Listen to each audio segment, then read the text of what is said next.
Di tengah Pandeglang yang terus berkembang, masih banyak cerita yang hidup di sekitar kita. Namun, tidak semua cerita dikenal oleh generasi sekarang. Salah satunya adalah sosok yang namanya diabadikan di depan Kodim Pandeglang. Rasa penasaran sederhana pun muncul. Siapa sebenarnya sosok di balik nama itu?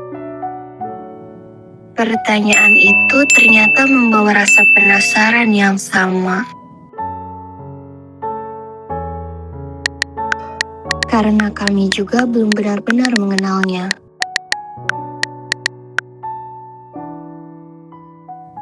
Daripada hanya bertanya-tanya, kami memutuskan untuk mencari jawabannya bersama.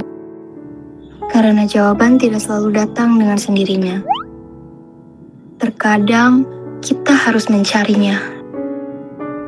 Dan perjalanan kecil itu pun dimulai. Langkah itu membawa kami ke tempat yang menyimpan banyak cerita. Di antara rak-rak buku, kami mulai mencari jawaban. Dan ternyata banyak cerita masih tersimpan di dalam lembaran-lembaran buku.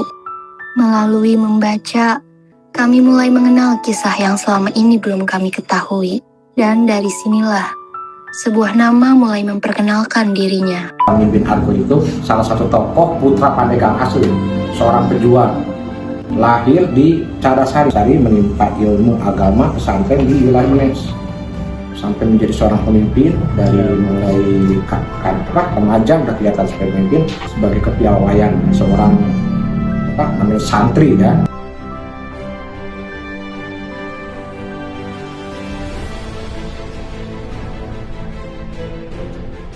Kita bisa memimpin dalam suatu organisasi. Saat itu kita tuh masih zaman kolonial Belanda. Nah, saat kolonial Belanda itu kan kita itu para pejuang tuh kan pingin mengusir para penjajah. Saat itu kedudukannya itu Belanda itu ada di Kodim. Kodim itu dulunya tuh bangunan Belanda, tempat keresidenan. Pada saat zamannya itu semua logistik yang ada di wilayah Pandeglang dikuasai oleh Belanda. Jadi bulog-bulog logistik dikuasai, dimonopoli. Jadi saat itu rakyat kita itu merasa terjepit karena udah didominasi semuanya masalah perekonomian. Bukan semua harus setor, harus gitu. Seperti dengan keadaan seperti itu kan beliau langsung memimpin rasa ketidakadilan untuk mengusir penjajah itu. Jadi satu persatu pasukannya itu kan dari mulai awal ya, dari mulai titik semuanya dikuasai. Contohnya kan pasukan Belanda yang ada di wilayah-wilayah pesisir itu sudah habis, sudah bisa dikalahkan.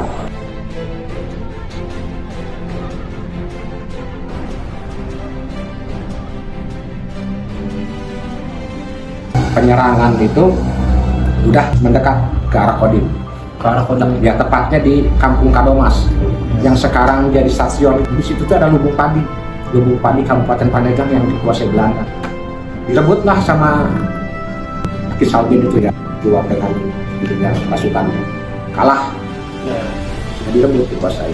Setelah dikuasai, nah, Belanda itu udah terusir, mungkin minta bantuan. Setelah 3 hari kemudian ditemukan jenazah Ki Salbin dalam keadaan tulang belulang, udah kebakar, tapi golok masih ada.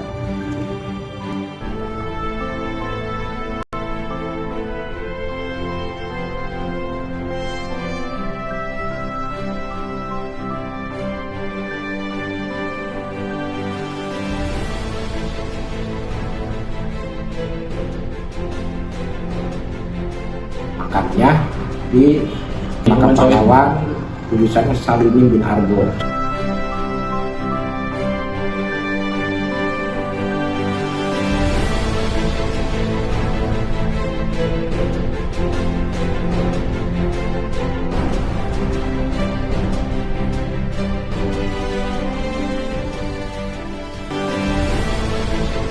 Kenapa kita perlu belajar sejarah? Jadi sejarah itu kan cerita tentang masa lampau. Bukan kita menceritakan masa lampau untuk kita tidak mau maju. Iya. Justru kita itu menceritakan masa lampau untuk melangkah ke masa depan.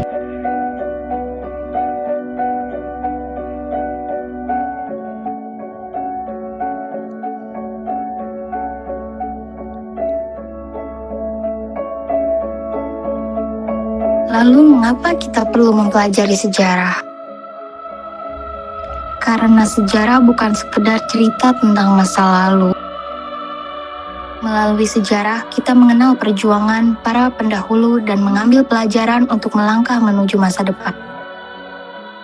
Dengan mengenal sejarah, kita tidak hanya mengetahui apa yang telah terjadi, tetapi juga memahami siapa kita dan kemana kita akan melangkah.